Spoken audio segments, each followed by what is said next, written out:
ஞானஸ்தான கூட்டத்தில் நாம் ஒரு வேத பகுதியை நாம் வாசித்து சிந்தித்தோம். பவர் ஆஃப் சால்வேஷன், ரட்சிப்பினுடைய வல்லமை என்ன என்பதை நாம் நேற்றைய நாள் சாயந்தர வேளையில் 2 பேதுரு 1ஆம் அதிகாரம் 3-4 வசனங்கள், இந்த வசனத்தை மையமாக வைத்து ரட்சிக்கப்படும் பொழுது ஒரு தேவ பிள்ளைக்கு கிடைக்கக்கூடிய மகத்தான ஸ்லாக்கியங்கள், ஆசீர்வாதங்கள் அல்லது வல்லமை என்ன என்பதை நாம் சிந்தித்தோம். அதில் ஒரு சில காரியங்களை மாத்திரம்தான் நம்ம பார்த்தோம். ஆகவே இன்றைக்கு பேச வேண்டிய நபர் வராததுனால இந்த நேரத்தை நான் எடுத்துக்கொள்கிறேன். நீங்கள் உங்களுடைய வேத புத்தகத்தை 2 பேதுரு 1ஆம் அதிகாரம் 3-4 வசனத்திற்கு நேராக திருப்பிக் கொள்ளலாம். 2 பேதுரு அப்போஸ்தலனாகிய பவுல் எழுதின, அப்போஸ்தலனாகிய பேதுரு எழுதின 2வது நிருபம் 3-4 வசனங்களை யாராவது வாசிக்கலாம். 3-4 வசனங்களை நாம் வாசிக்கலாம்.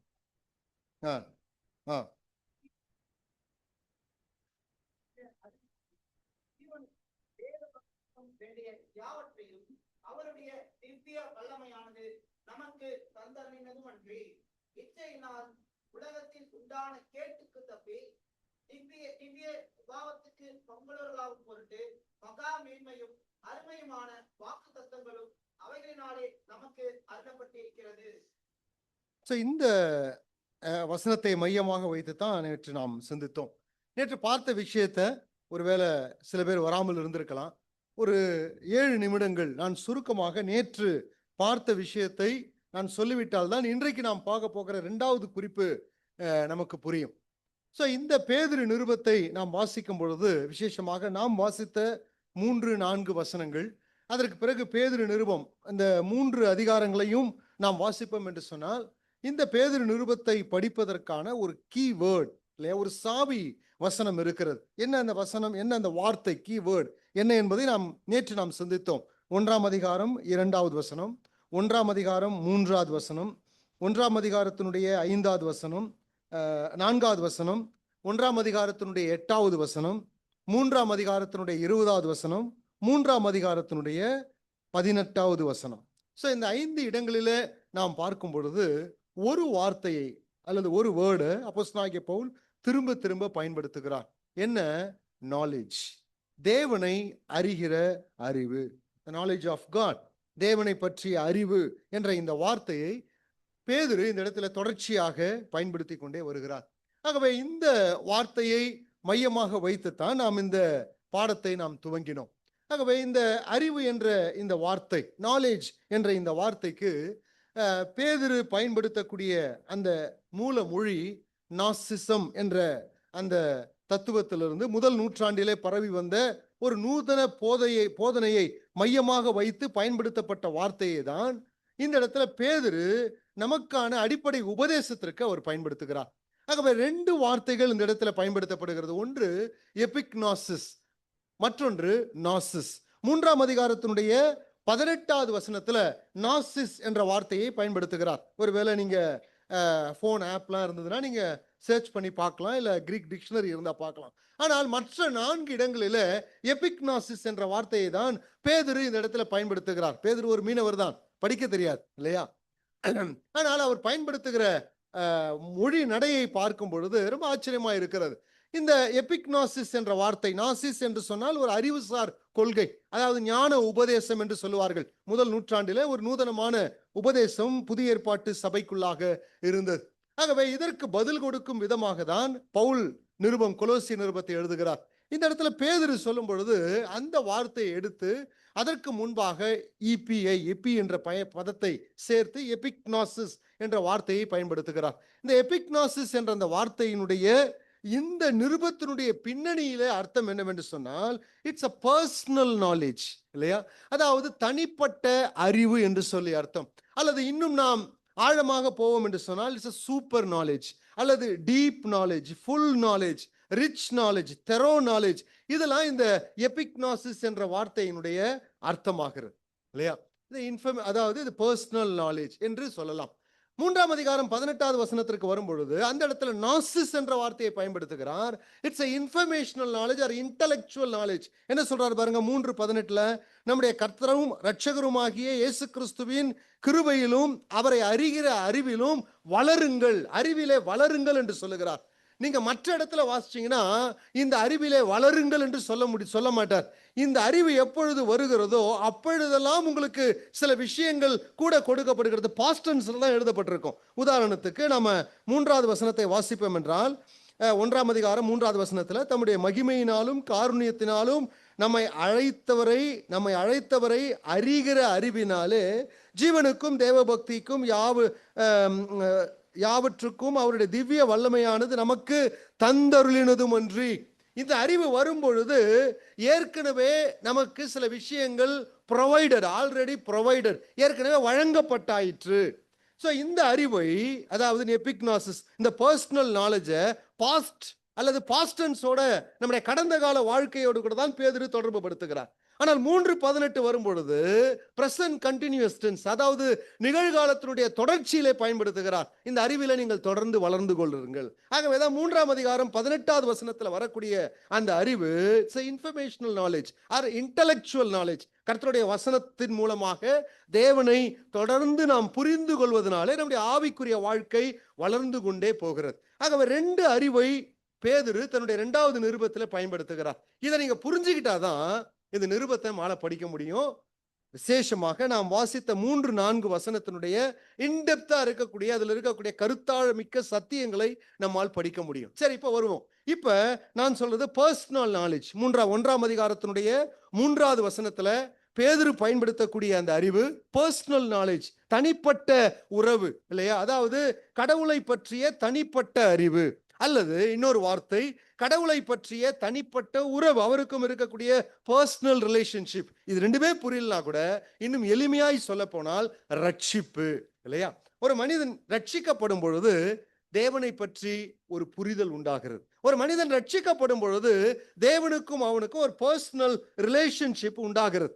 ஆகவே ரட்சிப்புக்காக பயன்படுத்தப்பட்ட ஒரு சினானிம்ஸ் இல்லையா, வேறு ஒரு சொல் தான் இந்த இடத்துல அறிவு, the knowledge of God என்ற வார்த்தையை பேதுரு இந்த இடத்துல பயன்படுத்துகிறார் இல்லையா? ஏன்னா சிதறி போனவர்களுக்கு தான் அது எழுதுறார் இல்லையா? எல்லாம் கிரேக்க கலாச்சாரத்துல வாழ்ந்து கொண்டிருக்கிறார்கள். ஆகவே அவர்களுடைய பின்னணியில அவர்கள் புரிந்து கொள்ளும்படி இந்த ரிச் லாங்குவேஜ்ல பேதுரு என்ன செய்கிறார்? இந்த நிருபத்தினுடைய துவக்கத்தை அவர் துவங்கி எழுத ஆரம்பிக்கிறார். ஆகவே தேவனுக்கும் எனக்கும் இருக்கக்கூடிய அந்த தனிப்பட்ட உறவு, இந்த ரட்சிப்பு, அதுதான் அறிவு என்ற வார்த்தையை இது குறிக்கிறது. எப்போ இந்த ரட்சிப்பு நமக்கு கிடைக்கிறது? எப்பொழுது தேவனுக்கும் எனக்கும் ஒரு பர்சனல் ரிலேஷன்ஷிப் உண்டாகிறது? எப்பொழுது நான் தேவனை பற்றி நான் அறிந்து கொள்கிறேன்? இந்த ரட்சிப்புக்குள்ளாக, இந்த உறவுக்குள்ளாக எது என்னை இழுத்து கொண்டு வந்தது என்பதை பேதுரு எழுதுகிறார். எது என்னை இழுத்து கொண்டு வந்தது? 3ஆம் வசனத்தை வாசிங்க பிரதர். நேற்று நான் பார்த்த விஷயத்தை சொல்றேன் இல்லையா? நம்முடைய மகிமையினாலும் காருண்யத்தினாலும் பாருங்க, நம்மை அழைத்தவரை அறிகிற அறிவு இல்லையா? the knowledge of God இல்லையா? அல்லது பர்சனல் ரிலேஷன்ஷிப் வித் காட், அல்லது சால்வேஷன். இது 3மே ஒரே பதம் தான். சால்வேஷனுக்கு பயன்படுத்தப்பட 2 சினானிம்ஸ். இந்த அறிவு, இந்த உறவு, இந்த ரட்சிப்பு எப்படி நமக்கு கிடைத்தது? இந்த ரட்சிப்புக்குள்ளாக நம்மை கொண்டு வந்து இழுத்தது எது என்றால், எது இழுத்திருக்குது? அவருடைய மகிமை, அவருடைய காருண்யம் இல்லையா? நீங்க இங்கிலீஷ்ல வாசிச்சீங்கன்னா என்ன எழுதப்பட்டிருக்கு? இங்கிலீஷ் பைபிள்ல glory and excellence. சில மொழிபெயர்ப்புல glory and power என்று வருகிறது. சில மொழிபெயர்ப்புகளிலே glory and virtue என்று எழுதப்பட்டிருக்கிறது இல்லையா? இது 2க்குமான அர்த்தத்தை நான் கடந்த வகுப்பு நேற்று சாயந்திர பாடத்துல நான் சொல்லியிருந்தேன் இல்லையா? இந்த glory என்பதற்கு அர்த்தம் என்னவென்று சொன்னால் கடவுளுடைய பண்புகள் இல்லையா? glory என்று சொன்னால் டாக்ஸா, வெயிட்டேஜ், மதிப்பீடு என்று சொல்லி அர்த்தம். இது பல இடங்களிலே புதிய ஏற்பாட்டில் பல அர்த்தத்தில் பயன்படுத்த, ஏறத்தாழ 6 அர்த்தங்கள் புதிய ஏற்பாட்டிலே இந்த டாக்ஸா, அந்த glory என்ற வார்த்தைக்கு இருக்கிறது, மகிமை என்ற வார்த்தைக்கு இருக்கிறது. ஆனால் இந்த இடத்துல பேதுரு என்ன சொல்லுகிறார்? the nature of God இல்லையா? the character of God, தேவனுடைய சுபாவங்களுக்கு தான் இந்த இடத்துல மகிமை என்ற வார்த்தை எழுதப்பட்டிருக்கிறது. அப்ப கடவுளுடைய சுபாவத்தை மனிதர்களாகிய நாம் எப்பொழுது பார்த்தோம்? கடவுளுடைய இரக்கம், கடவுளுடைய அன்பு, கடவுளுடைய நீதி, கடவுளுடைய கோபம், கடவுளுடைய கருணை இல்லையா? கடவுளுடைய எல்லா குணலட்சணங்களையும் நாம் எப்பொழுது முழுமையாக பார்த்தோம்? இயற்கை நமக்கு சொல்லுகிறது. ரோமர் 1ஆம் அதிகாரத்தில் பவுல் எழுதும் பொழுது இயற்கையில சில கடவுளுடைய குணலட்சணங்களை நாம் பார்க்கிறோம். ஆனால் கடவுளுடைய ஒட்டுமொத்த குணலட்சணங்களையும், கடவுள் எப்படிப்பட்டவர், அவருடைய கேரக்டர் எப்படிப்பட்டது என்பதை எப்பொழுது நாம் பார்த்தோம்? யோவான் 1ஆம் அதிகாரம் 14வது வசனத்துல யோவான் எழுதும் பொழுது அந்த வார்த்தை மாம்சமாகி கிருபையினாலும் சத்தியத்தினாலும் நமக்குள்ளே வாசம் பண்ணினார். அவருடைய மகிமையை நாங்கள் பார்த்தோம். அந்த மகிமை தம்முடைய ஒரே பேரான பிதாவுக்கு ஏற்ற மகிமையாய் இருந்தது. அப்ப இந்த மகிமை என்ற வார்த்தை எதை குறிக்கிறது? The incarnation of the Jesus Christ, இல்லையா? ஆண்டவராகிய இயேசு கிறிஸ்துவனுடைய மாம்ச அவதாரம், இல்லையா? அவர் மாம்சத்துல வெளிப்பட்ட பொழுது கடவுள் யார் என்பதை வெளிப்படுத்தினார். நீங்கள் யோவான் சுவிசேஷம் 14ஆம் அதிகாரத்துல பிலிப்பு கேட்கிறார். என்ன கேட்கிறாரு? இயேசு கிறிஸ்துவ, ஆண்டவரே பிதாவிட்ட கூட்டு போறீங்கன்னு சொல்றீங்களே, பிதாவை எங்களுக்கு காண்பியுமே, அது போதுமே. அப்ப ஆண்டவர் என்ன சொல்றாரு? பிலிப்பே, இத்தனை நாட்கள் என்னோடு கூட இருந்தும் இது உனக்கு புரியலையா?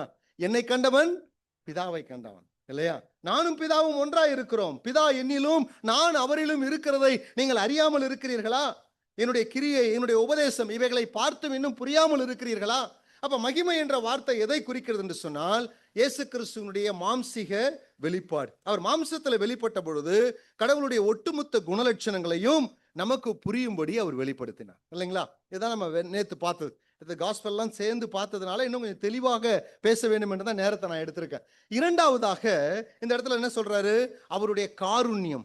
ரட்சிப்பு நமக்கு எப்படி கிடைத்தது? கடவுளை பற்றிய அறிவுக்கு நம்மளை கொண்டு வந்தது எது? அவருடைய காருண்யம். ஒரு மொழிபெயர்ப்பு இப்படியாக சொல்லுகிறது, தம்முடைய மாட்சிமையாலும், அதாவது மகிமையாலும், அவருடைய ஆற்றலாலும் கடவுள் நம்மை அழைத்தான்.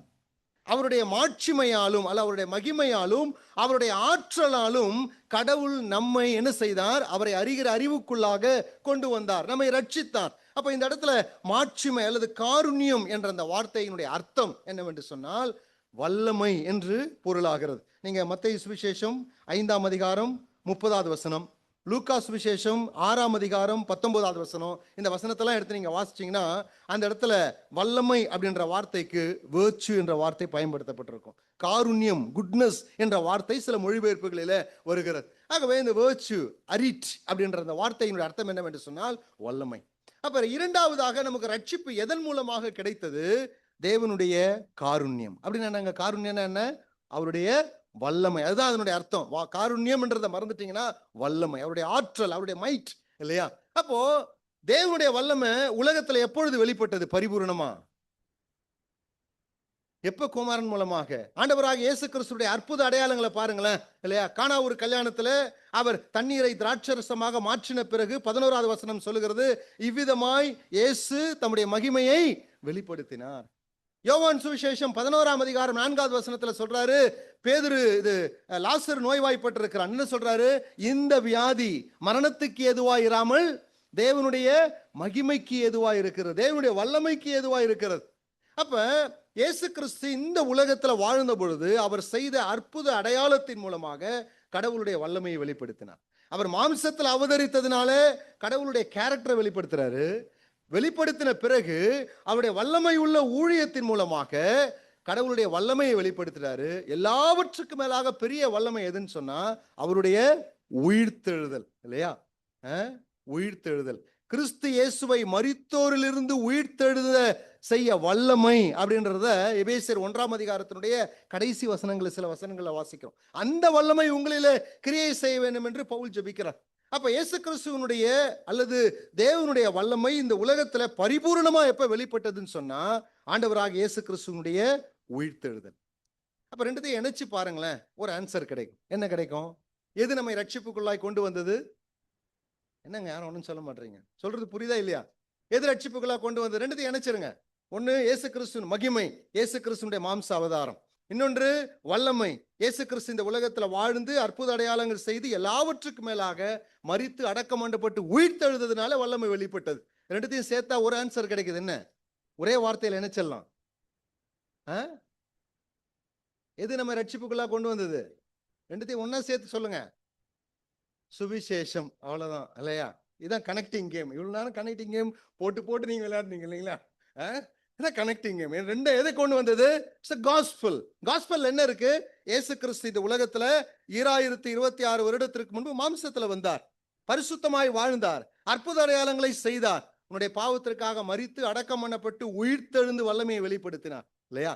இதுதான் பேதுரு ரெண்டு விதத்துல சொல்ல வருகிறார். காருண்யம், அடுத்தது அவருடைய மகிமை. இது 2 காரியத்தினால ஒரு மனிதன் ரட்சிக்கப்படுகிறான் அல்லது கடவுளை அறிகிற அறிவுக்குள்ளாய் அவன் வருகிறான். அப்படி அவன் கடவுள் அறிகிற அறிவுக்குள்ளாக வரும் பொழுது, பர்சனல் ரிலேஷன்ஷிப் வரும் பொழுது, அல்லது ரட்சிக்கப்படும் பொழுது, அவனுக்கு கிடைக்கக்கூடிய முதல் விஷயம் என்னன்னு சொன்னா, என்ன விஷயங்க போட்டிருக்கீங்களா? என்ன கிடைக்குது? ஃபர்ஸ்ட் நேத்து நம்ம பார்த்த விஷயம் தான். என்ன? டிவைன் பவர், திவ்ய ஆற்றல், திவ்ய வல்லமை கிடைக்கிறது. நேத்து அந்த விஷயத்தை நம்ம விளக்கமா நாம பார்த்தோம். எதற்காக அந்த திவ்ய வல்லமை கிடைக்கிறது? பேதுரு என்ன சொல்லுகிறார் பாருங்க, அந்த வசனத்தை வாசிங்க திருப்பியும். 3 ஜீவனுக்கும் தேவ பக்திக்கும் வேண்டிய யாவற்றையும் அவருடைய திவ்ய வல்லமையானது நமக்கு தந்துருளி இருக்கிறது. அப்போ காருண்யத்தினாலும் மகிமையினாலும் கடவுளை அறிகிற அறிவுக்குள்ளாக, ரட்சிப்புக்குள்ளாக ஒரு மனிதன் இழுக்கப்படுகிறான், ரட்சிக்கப்படுகிறான், சுவிசேஷத்தை கேட்டு மனமாறுகிறான். அப்படி ரட்சிக்கப்பட்ட உடனே அவனுக்கு என்ன கிடைக்குதுங்க? என்ன கிடைக்குது? திவ்ய வல்லமை கிடைக்கிறது. எதுக்கு திவ்ய வல்லமை? இந்த உலகத்துல ஜீவனுக்கும் என்ன வாசிக்கிறோம்? ஜீவனுக்கும் தேவ பக்தி, அல்லது சேர்த்து சொல்லணும்னா தேவ பக்தி உள்ள வாழ்க்கை வாழ்வதற்காக, இல்லையா? ஏதோ பரலோகத்துக்கு போறதுக்கான லைசன்ஸ் இல்ல ரட்சிப்பு, கரெக்ட் தான். ஆனா எதுக்காக ரட்சித்து இருக்கிறாரு? இந்த உலகத்துல நம்ம வாழ்கிற வரைக்கும் பக்தி உள்ள, தேவ பக்தி உள்ள, இல்லையா? காட் ஃபியரிங் லைஃப், காட்லினஸ், தேவ பக்தி உள்ள வாழ்க்கை. அதை பத்தி நம்ம நேற்று பார்த்தோம். அந்த வார்த்தையினுடைய அர்த்தம் எவ்வளவு இம்பார்ட்டன்ஸ் அந்த வார்த்தை, இல்லையா? தேவ பக்தி உள்ள வாழ்க்கை வாழ்வதற்காக இந்த வல்லமை கொடுக்கப்படும். எது அந்த வல்லமை? பரிசுத்த ஆவியானவர். எபேசியர் 3 அதிகாரம் 15, 16, 17, கொலோசியர் 1 அதிகாரத்தினுடைய கடைசி வசனம், இவைகள் எல்லாம் சேர்த்து நாம் சொன்ன விஷயம் என்னன்னா, நமக்குள்ள இருக்கக்கூடிய டிவைன் பவர், தெய்வீகமான வல்லமை பரிசுத்த ஆவியானவருடைய வல்லமை. பரிசுத்த ஆவியானவர் உங்களிடத்துல வரும்பொழுது நீங்கள் பலனடைந்து எங்கெங்க சாட்சியா இருப்பீங்க? யூதேயாவிலிருந்து பூமியினுடைய கடைசி பரியந்தமும் எனக்காக சாட்சிகளாய் இருப்பீர்கள். ஆகவே இந்த வல்லமை நம்முடைய வாழ்க்கையை கட்டுப்படுத்துவதற்கு ஒப்பு கொடுக்கும் போது கண்டிஷன் இருக்கு. இந்த தெய்வீகமான வல்லமை நம்முடைய வாழ்க்கையை கட்டுப்படுத்துவதற்கு ஒப்பு கொடுக்கும் பொழுதுதான் தேவ பக்தி உள்ள வாழ்க்கையை வாழ முடியும் என்பதை பார்த்து நேற்று என்ன செஞ்சிட்டோம்? முடிச்சிட்டோம், இல்லையா? ஸோ இப்போ இன்னைக்கு 2வது பாயிண்ட்ஸுக்கு நான் போறேன். என்ன? ரட்சிக்கப்பட்டதுனால ஒரு மனுஷனுக்கு கிடைத்திருக்கக்கூடிய செகண்ட் கிஃப்ட் என்ன? டிவைன் ப்ராமிஸ், இல்லையா? தெய்வீக வாக்கு தத்தங்கள் நமக்கு கிடைத்திருக்கிறது, இல்லையா? தெய்வீகமான வாக்கு தத்தங்கள் நமக்கு கிடைத்திருக்கிறது. தெய்வீக வாக்கு தத்தங்கள், வாக்கு தத்தங்கள் எப்போதுமே பார்த்தீங்கன்னா நமக்கு ஒரு பெரிய நம்பிக்கையை கொடுக்கும், பெரிய நம்பிக்கையை கொடுக்கும். நீங்கள் ஆதியாகமம் 15 அதிகாரத்தினுடைய 5, 6 வசனத்தை வாசிக்க தேவை, உங்களுக்கு தெரிஞ்ச வசனம் தான். அங்கு தேவன் ஆபிரகாமை வெளியே அழைத்து கொண்டு வந்து வானத்தை பார்க்க சொல்றாரு. வானத்தில் இருக்கிற நட்சத்திரத்தை பார்த்தியா? உன்னால என்ன முடியுமா? மணலை பார்த்தியா? உன்னால என்ன முடியுமா? அந்த அளவுக்கு உன் சந்ததிகளை நான் உனக்கு ஆசீர்வதிப்பேன், இல்லையா? ஒரு டிவைன் ப்ராமிஸ் அங்க கொடுக்கிறார். அதுக்கு அடுத்த வசனம் 6வது வசனத்தில் எழுதப்பட்டிருக்கிறது, அவன் தேவனை விசுவாசித்தான், அதை அவனுக்கு நீதியாக எண்ணினார், இல்லையா? எப்போ அந்த விசுவாசம் அவனுக்கு வந்ததுங்க? பாருங்க, வேத புத்தகம் முழுவதும் நீங்க வாசிச்சு எங்கெல்லாம் டிவைன் ப்ராமிஸ் இருக்கிறதோ, எங்கெல்லாம் தேவன் வாக்கு கொடுக்கிறாரோ, அவர்களுடைய பக்தர்கள், இல்லை அவரை நம்பினவர்கள் ஒரு பெரிய நம்பிக்கைக்குள்ளாக போகிறார்கள், பெரிய உற்சாகத்திற்குள்ளாக போகிறார்கள். வேத புத்தகம் முழுவதும் அநேக வாக்கு தத்தங்கள் இருக்கிறது, இல்லையா? நிறைய வாக்கு தத்தங்கள் இருக்கிறது. எனக்கு நல்ல ஞாபகத்தில் இருக்கிறது 1993 நினைக்கிறேன். 92ல நான் பேப்டிசம் எடுத்தேன். 93, 94 அந்த காலகட்டத்தில் அப்போ இன்ஜினியரிங் படிக்கிறதெல்லாம் பெரிய விஷயம், இல்லையா? அப்போ பார்த்தீங்கன்னா சில பேரை வந்து engineer Gibson, engineer Suresh, engineer Dinesh, இன்ஜினியர்னு பேர் விட்டு அழைப்பாங்க அப்போ. ஏன்னா இன்ஜினியரிங் படிக்கிறது பெரிய விஷயம் அப்போ, இல்லையா? 100க்கு 1 ஆள் படிக்கிறதே பெரிய விஷயம், காலேஜஸ் கிடையாது. அப்போ அதில் படித்து பப்ளிக் பிடபிள்யூ டிபார்ட்மெண்ட்டில் ஒரு பெரிய இன்ஜினியர் இருந்தார். அவர் ஒரு இந்து குடும்பத்திலேருந்து மனமாறியவர், வேற ஒரு சபைக்கு போகிறார், லெமன் ஃபெலோஷிப்பில் போகிறார். அப்போ நாங்கள் இருந்த ராயபுரம் சபைக்கு அடிக்கடி சில சமயத்தில் வருவார். நான் ஏற்கனவே சொல்லியிருக்கேன்னு நினைக்கிறேன். அவர் பாக்கெட்டில் பார்த்தீங்கன்னா ஒரு நோட்டு இருக்கும், பெருசாக பெரிய நோட்டு இருக்கும், இல்லையா? கையில் எழுதப்பட்ட ஒரு நோட்டு. அதை எடுத்து பார்ப்பாரு, படிப்பார், கண்ணை மூடுவார், திருப்பி வச்சிருவார், படிப்பார். நான் கேட்டேன், அண்ணா என்னங்க பண்ணுறீங்க அப்படின்னு. என்ன தம்பி இது உனக்கு தெரியாதா அப்படின்னு. என்னங்க, தேவனுடைய வாக்கு தத்தங்களை சொல்லி சொல்லி என்ன செய்யணும்? டெய்லி நீங்கள் ஜெபம் பண்ணீங்கன்னா அந்த வாக்கு தத்தத்தில் என்ன நீங்கள் என்ன செஞ்சுக்கலாம்? எல்லாத்தையும் என்ன செய்யணும்? சுதந்திரமாக்கலாம், இல்லையா? கால் வைத்த இடத்தை எல்லாம் ஆண்டவரே எனக்கு தாருங்க. போற இடத்துல வீடு வாங்க முடியுமா? சொல்லுங்க பார்க்கலாம். அடுத்த வருஷம் என்ன ட்ரான்ஸ்ஃபர் பண்ணுவாங்க இல்லையா? இல்ல அதுக்கு அடுத்த வருஷம் பண்ணலாம். போற இடத்துலலாம் வீடு வாங்க முடியுமா? கால் வைத்த இடத்தை எல்லாம் எனக்கு தாரும் ஆண்டவரே ஜெபம் பண்ண முடியுமா? இப்ப என்ன சொல்லுவாரு? கடவுளுடைய ப்ராமிஸ கிளைம் பண்ணணும் இல்லையா? பிராக்டிஸ் பண்ணு இல்லையா? எனக்கு எங்க சபையில அது மாதிரிலாம் சொல்லி தரலையே. எங்க சபையில சொல்லி கொடுத்துருக்காங்க. நீ பிராக்டிஸ் பண்ணு. இப்படி ஒரு புக்கை வாங்கு, ஒரு நோட்டு வாங்கு, பால் கணக்கு எழுதுற ஒரு நோட்டை வாங்கி எல்லா ப்ராமிஸையும் ஒரு 100 ப்ராமிஸ் எழுதி என்ன செஞ்சு 100 நாள் ஜெபம் பண்ணினே இரு. பாருங்க அந்த வாக்குத்தத்தம்லாம் உனக்கு சொந்தமாயிடும் அப்படின்னு சொன்னார். வேத புத்தகத்தில் அநேக வாக்குத்தத்தங்கள் இருக்கிறது அருமையானவர்களே. ஏகப்பட்ட வாக்குத்தத்தங்கள் இருக்கிறது. சில பேர் வாக்குத்தத்தங்களை சொல்லி ஜபிப்பது அவர்களுடைய வழக்கமா இருக்கிறது. ஆனா கொரிந்தியர் நிருபத்துல வாசிக்கும் பொழுது பவுல் சொல்றாரு, தேவனுடைய வாக்குத்தத்தங்களாம் கிறிஸ்துவுக்குள் ஆம் என்றும் ஆமேன் என்றும் இருக்கிறது. அவர் எங்க இருக்கிறாரு? ஐயோ போச்சு. அவர் எங்க இருக்கிறாருங்க? எங்க இருக்கிறாரு? வாக்குத்தத்தம் எங்க இருக்குது? உங்களுக்குள்ளதான். நீங்களா ஒரு வாக்குத்தத்தம் தான் இல்லையா? எனக்குள்ள இருக்குது. அது ரொம்ப நாள் பொறுத்து தான் எனக்கு புரிஞ்சது இல்லையா? அப்ப எனக்கு புரிஞ்சிருந்தா அவர்கிட்ட சொல்லியிருப்பேன். எனக்கு தெரியாது. தேவனுடைய வாக்குத்தத்தம்லாம் கிறிஸ்துவுக்குள்ள இருக்குது. சரி, இது ஒரு பக்கம் இருக்கட்டும். வாக்குத்தத்தங்கள் நமக்கு நம்பிக்கையை உண்டாக்குகிறது. வாக்குத்தத்தம் நமக்கு விசுவாசத்தை கொண்டு வருகிறது. வேத புத்தகத்துல ஏகப்பட்ட வாக்குத்தத்தங்கள் இருக்கிறது. சரி, எல்லாம் கரெக்ட். பேதுரு இந்த இடத்துல எந்த வாக்குத்தத்தத்தை மென்ஷன் பண்றார்? எந்த ப்ராமிஸ், டிவைன் ப்ராமிஸ் என்று சொல்லுகிறோமே, எந்த தெய்வீகமான வாக்குத்தத்தத்தை மனதிலே வைத்து பேதுரு இந்த நிருபத்தை அவர் எழுதுகிறார் இல்லையா? அது மெயின் இல்லைங்களா? என்ன வாக்குத்தத்தம் பாருங்க. இந்த நிருபத்தை நீங்க 3 அதிகாரம் வீட்டில் போய் நீங்க படிக்கலாம். ஒரு 4-5 முறை நீங்க படிச்சு பாருங்க. நீங்க பொறுமையா படிச்சீங்கன்னா இந்த இடத்துல வாக்குத்தத்தம் என்ற வார்த்தை பயன்படுத்தப்படல. ஆனா அந்த வாக்குத்தத்தத்தை மனதில் வைத்து, ஒரு பக்தனுக்கு கொடுத்த வாக்குத்தத்தத்தை மனதில் வைத்து ஒரு சம்பவத்தை பேதுரு எழுதுகிறார். என்ன வாசிக்கிறோம் பாருங்க. 2 பேதுரு 2:5 வாசிங்க. 2 பேதுரு 2:5. 2 பேதுரு 2ஆம் அதிகாரம் 5வது வசனம். பூர்வ உலகத்தையும் தப்ப விடாமல்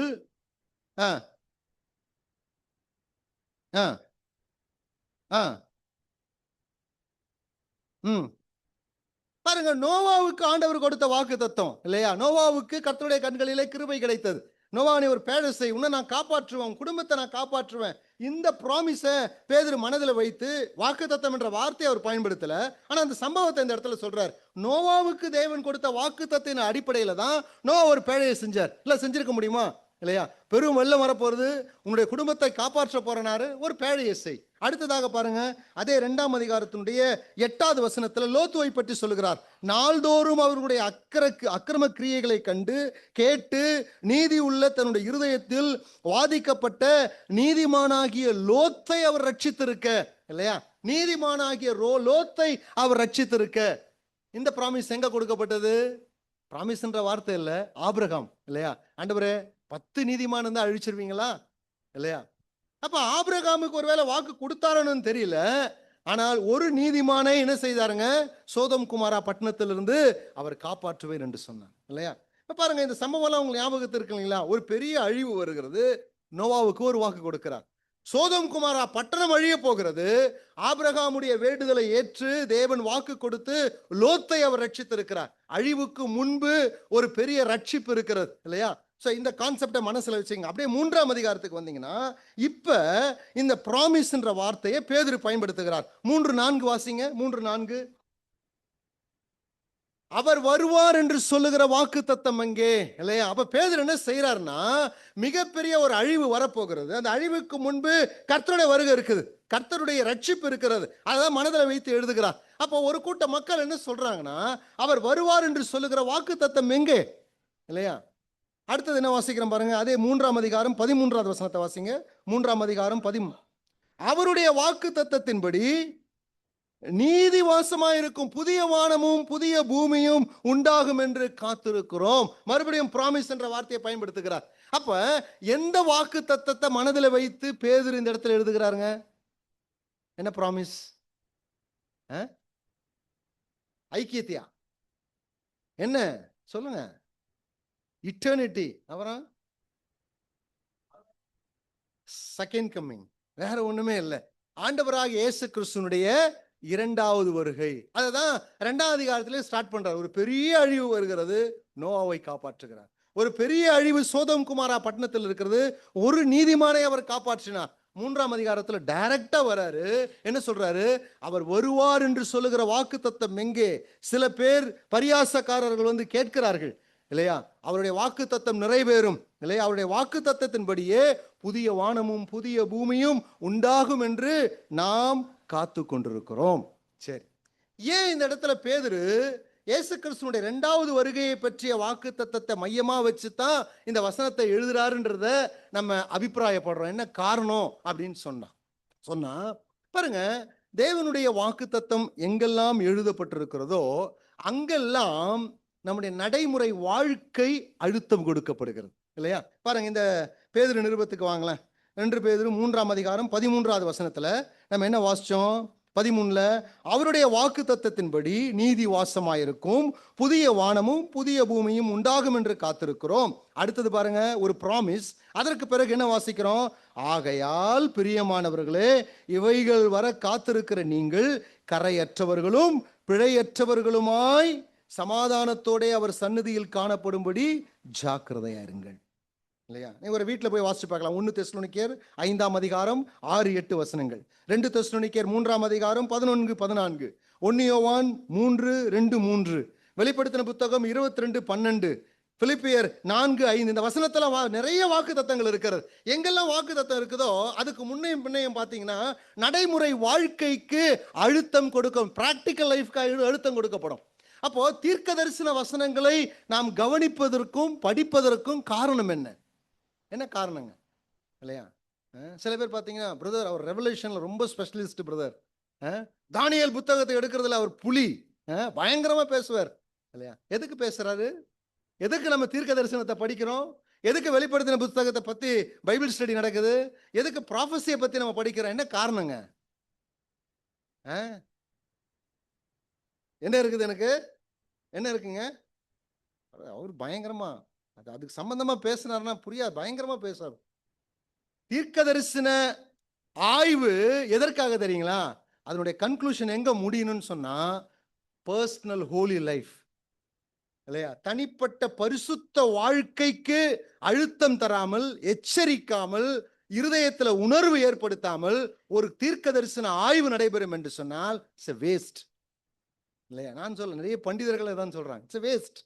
அப்ப எல்லா தீர்க்க தரிசன வசனங்களும் தீர்க்க தரிசன கர்த்தருடைய வருகையை பற்றிய, எதிர்காலத்தை பற்றிய தீர்க்க தரிசன வாக்கு தத்தங்கள் எல்லாம் எதற்காக எழுதி கொடுக்கப்பட்டிருக்கிறது சொன்னால், அதை படிக்கும் பொழுது என்னுடைய நடைமுறை வாழ்க்கை என்ன செய்யணுங்க? என்ன செய்யணும்? தூக்கம் வருதா? நடைமுறை வாழ்க்கை என்ன செய்யணும்? பாதிக்கப்பட வேண்டும் இல்லையா. சோ இதை தான் பேதுரு மனசுல வைக்கிறார். எதுக்காக பின்னாடி சொல்றேன். என்ன சொல்றாரு பாருங்க, இந்த இடத்துல வாசிங்களேன். 2 பேதுரு 1ஆம் அதிகாரம், இப்ப 4வது வசனத்தை வாசிங்க. 4வது வசனத்தை. கேட்டுக்கு தப்பி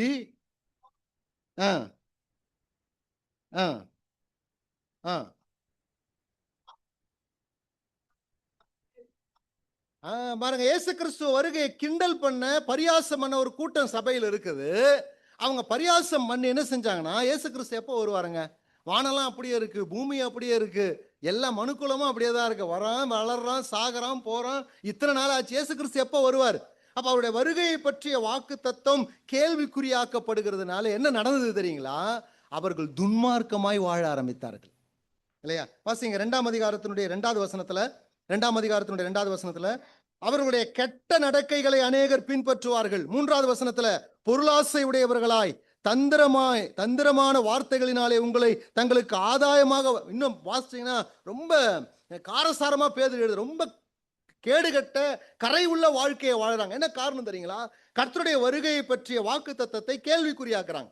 எங்கெல்லாம் விசுவாசிகளை நம்முடைய வாழ்க்கையில இயேசு கிறிஸ்துவனுடைய வருகையை பற்றிய கவனக்குறைவோ, இயேசு கிறிஸ்துவனுடைய வருகையை பற்றிய எண்ணம் நமக்கு இல்லாமல் போகிறதோ, அப்பெல்லாம் நம்முடைய வாழ்க்கை தாறுமாறாகும். சொல்றது கரெக்டா இல்லையா? எப்படி வேணாலும் வாழலாம். அதுதான் அவங்க சொன்னாங்க, ஐயா இயேசு கிறிஸ்து எங்கேயா வருவாருன்னு சொல்ற ஒன்னும் வரல, நீ இஷ்டத்துக்கு வாழ், என்று புசித்து இன்னைக்கு புசி, இன்னைக்கே சாள் இல்லையா, நாளைக்கு பார்த்துக்கலாம், நாளைக்கு பார்த்துக்கலாம். அப்ப பேதுரு இதை மனதில் கொண்டு வந்து என்ன சொல்லுகிறார்? டிவைன் ப்ராமிஸ் நமக்கு இருக்குதுங்க. ரட்சிக்கப்படும் பொழுது ஒரு மனிதனுக்கு டிவைன் பவர் மாத்திரமல்ல, அதோடு கூட சேர்ந்து அந்த பேக்கேஜோட கூட சேர்த்து டிவைன் ப்ராமிஸ் இருக்கு. இந்த டிவைன் ப்ராமிஸ்ல 2 விஷயத்த பேதுரு சொல்றார். என்ன 2 விஷயம்? 2 விஷயத்த சொல்றார். ஒன்னு த ப்ராமிஸ் ஆஃப் க்ளோரி, இல்லையா? அந்த ப்ராமிஸ்ல முதல் அதனுடைய பை ப்ராடக்ட் என்னன்னு சொன்னா த ப்ராமிஸ் ஆஃப் க்ளோரி அல்லது டிவைன் நேச்சர். என்ன சொல்றாரு பாருங்க, அந்த வசனத்தை வாசிங்க மறுபடியும். இச்சையினால் உலகத்திற்குண்டான கேட்டுக்கு தப்பி திவ்ய சுபாவத்திற்கு பங்குள்ளவர்கள் ஆகும் பொருட்டு, இல்லையா? தமிழ் டிரான்ஸ்லேஷன் ஒரு மாதிரி இருக்கு, ஆனா சில மொழிபெயர்ப்பு எப்படி எழுதப்பட்டிருக்கிறது அல்லது மூல மொழியில எப்படி எழுதப்பட்டிருக்குதுன்னு சொன்னா இப்படி வாசிங்க. திவ்ய சுபாவத்திற்கு நீங்கள் பங்குள்ளவர்கள் ஆகும் பொழுது இச்சையினால் உண்டான கேட்டுக்கு தப்பிப்பீங்க. நான் சொல்றது புரியுதுங்களா? தமிழ்ல ரிவர்ஸா இருக்கும், இல்லையா? ஆனா ஒரிஜினல் டிரான்ஸ்லேஷன்ல சில மொழிபெயர்ப்புகளில் எப்படி எழுதப்பட்டிருக்கிறதுனா, திவ்ய சுபாவத்திற்கு நீங்கள் பங்குள்ளவர்கள் ஆகும் பொழுது, பார்ட்டேக்கர் ஆஃப் டிவைன் நேச்சர், அதான் ஃபர்ஸ்ட். அது நடக்கும் பொழுது ரெண்டாவது ஆட்டோமேட்டிக்கா உங்களுக்கு வரும், இல்லையா? ரெண்டும் சைட் பை சைடு நடக்கக்கூடிய விஷயம் அல்ல, இல்லையா? ஒன்று நடக்கும் பொழுது மற்றொன்று தொடர்ந்து அதனால ரிசல்ட் கிடைக்குது. அதுதான் பேதுரு இந்த இடத்துல கொண்டு வருகிறார். அப்ப முதலாவது என்ன? ப்ராமிஸ்ல, டிவைன் ப்ராமிஸ்ல இருக்கக்கூடிய ஃபர்ஸ்ட் பிரான்ச், ஃபர்ஸ்ட் விஷயம் என்ன? ஃபர்ஸ்ட் ஆசீர்வாதம் என்னன்னு சொன்னா த ப்ராமிஸ் ஆஃப் க்ளோரி, இல்லையா? இந்த க்ளோரி என்ற வார்த்தை nature, the promise of glory. என்ன? உங்களுடைய வாழ்க்கை என்ன வாசிக்கிறோம் அந்த இடத்துல? திவ்ய சுபாவத்திற்கு நீங்கள் பங்குள்ளவர்கள், திவ்ய சுபாவத்திற்கு நீங்கள் பங்குள்ளவர்கள், த பார்ட்டேக்கர் ஆஃப் டிவைன் நேச்சர். இந்த பார்ட்டேக்கர் என்ற வார்த்தையை பாருங்களேன், ஒருவேளை பேதுருக்கு அதிகமா பிடிக்குமோ என்னவோ தெரியல. பல முறை பேதுரு இந்த வசனத்தை, இந்த வார்த்தையை பயன்படுத்துகிறார். 1 பேதுரு 4ஆம் அதிகாரம் 13வது வசனத்தை வாசிச்சீங்கன்னா அவருடைய பாடுகளுக்கு நீங்கள் பங்காளிகளானார். அடுத்தது 1 பேதுரு 5ஆம் அதிகாரம் 1வது வசனத்துல அவருடைய மகிமைக்கு நீங்கள் பங்காளிகளானதால். அப்புறம் 2 பேதுரு 1ஆம் அதிகாரம் 4வது வசனத்துல திவ்ய சுபாவத்திற்கு பங்காளிகளானதால். பார்ட்டேக்கர் என்ற வார்த்தையை பேதுரு 3வது முறை தன்னுடைய நிருபத்துல அவர் பயன்படுத்துகிறார், இல்லையா? பார்ட்டேக்கர், பங்காளிகள், இல்லையா? இது நம்முடைய முயற்சினாலே கிடைக்கிற விஷயம் அல்ல. நல்லா யோசிச்சுக்கங்க. ரட்சிக்கப்படும் பொழுது, நாம் ரட்சிப்போட கனெக்ட் பண்ணி தான் பார்க்கிறோம். ரட்சிக்கப்படும் பொழுது நமக்கு கிடைக்கக்கூடிய ஃபர்ஸ்ட் ப்ராமிஸ் என்னன்னு சொன்னா என்ன? we are partaker of divine nature, இல்லையா? the promise of glory. நாம் திவ்ய சுபாவத்திற்கு பங்குள்ளவர்களாக, பங்குதாரராக மாற்றப்படுவோம் என்று சொல்ல, மாற்றப்படுவோம். அதுக்கு அடுத்தது வரேன். என்ன வாசிக்கிறோம்? திவ்ய சுபாவத்திற்கு பங்குள்ளவர்களாக மாறுகிறோம். இது நம்முடைய முயற்சினாலே கிடைக்கிறது இல்ல. ரட்சிக்கப்பட்டாதான் ஒரு மனுஷனுக்கு கிடைக்கும், இல்லையா? ரட்சிக்கப்பட்டாதான் ஒரு மனிதனுக்கு கிடைக்கும் டிவைன் நேச்சர். இல்லது ஒரு இப்படி சொல்லலாம், புதிய சுபாவத்தை தேவன் நமக்குள்ளே கொண்டு வைத்திருக்கிறார். புதிய மனிதனாக நம்மை சிருஷ்டிக்கிறார். பாருங்க, 3 வசனத்தை இதோடு கூட நான் கனெக்ட் பண்றேன். என்ன 3 வசனம்? ஒன்று யோவான் 15ஆம் அதிகாரம் 4வது வசனத்துல இந்த திவ்ய சுபாவத்திற்கு நமக்கு கனெக்ஷன், பார்ட்டேக்கர் ஆகிறோம், இல்லைங்களா? அதுக்கு யோவான் 15:4 வாசிச்சீங்கன்னா, அவரில் நிலைத்திருக்கிறவன், செடி கொடியானது செடியிலே நிலைத்திருக்கும் பொழுது என்ன நடக்கிறது? அந்த செடியினுடைய சாரம் கொடிக்கு செல்லுகிறது, இல்லையா? எப்பவுமே கனெக்ஷன்ல என்ன ஆகுது? இந்த செடியில என்னென்ன சாரம் இருக்கிறதோ, எசன்ஸ் இருக்கிறதோ, சத்து இருக்கிறதோ, சுபாவம் இருக்கிறதோ, அவைகள் எல்லாம் கொடிக்கு கடத்தப்பட்டு கனிகளாக உருவாகிறது, இல்லையா? கனெக்ஷன், அபைடிங் அப்படின்ற வார்த்தை பயன்படுத்தப்பட்டிருக்கிறது. அடுத்தது இரண்டாவதாக 1 பேதுரு 1ஆம் அதிகாரம் 23வது வசனத்துல வாசிச்சோம்னா, அழிவுள்ள வித்தினால் அல்ல. அடுத்தது அழிவுள்ள வித்தினால் அல்ல. சொல்லுங்க வசனம். கேம்ல மாத்தான் சொல்வீங்களா? வாசிங்க. அழிவுள்ள வித்தினாலே அல்ல. அடுத்தது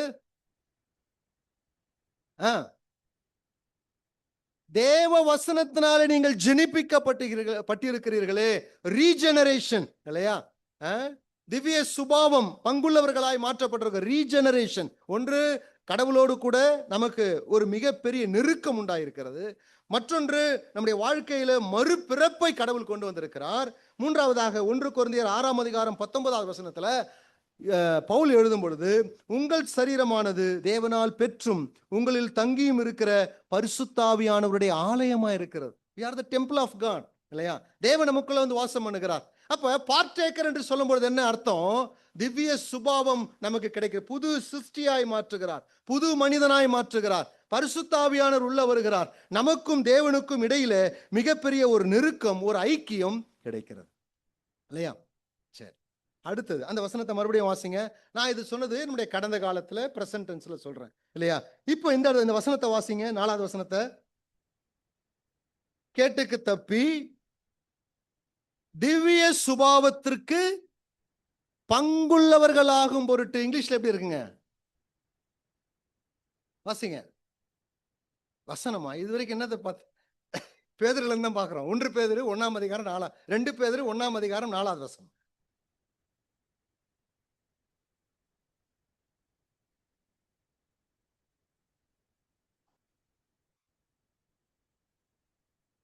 ஓகே. சில மொழிபெயர்ப்பு எப்படி எழுதப்படுது? You may become partaker of divine nature இல்லையா? அதாவது திவ்ய சுபாவத்திற்கு பங்குள்ளவர்களாக மாறுவோம் இல்லையா? எதிர்காலத்தில் எழுதப்பட்டிருக்கு. நான் இப்ப சொன்னதெல்லாம் நிகழ்காலத்தில் சொன்னேன். ரட்சிக்கப்படும் பொழுது நமக்கு டிவைன் நேச்சர் வருகிறது. ரட்சிக்கப்படும் பொழுது புது சிருஷ்டிப்பு வருகிறது. ரட்சிக்கப்படும் பொழுது நான் புது மனிதனாய் மாறுகிறேன். ரட்சிக்கப்படும் பொழுது பரிசுத்த ஆவியானவர் வருகிறார். ரட்சிக்கப்படும் பொழுது என்னுடைய சரீரம் தேவாலயமாய் மாறுகிறது. பார்ட்டேக்கரா மாறுறோம் இல்லையா?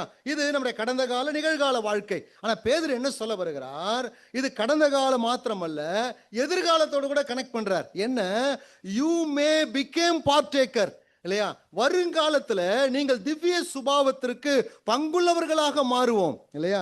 நான் இப்படி எழுத வச்சிருக்கிறேன், future possibility but present certainty இல்லையா?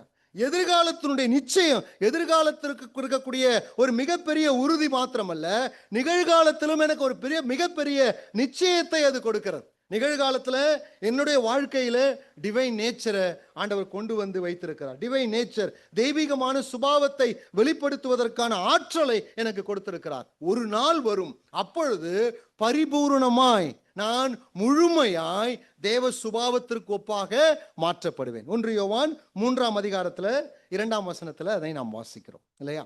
அப்ப ரட்சிக்கப்பட்டதுனால ஒரு மனிதனுக்கு என்ன கிடைத்திருக்கிறது? Divine promise. என்ன ப்ராமிஸ்? முதல் ப்ராமிஸ் என்ன?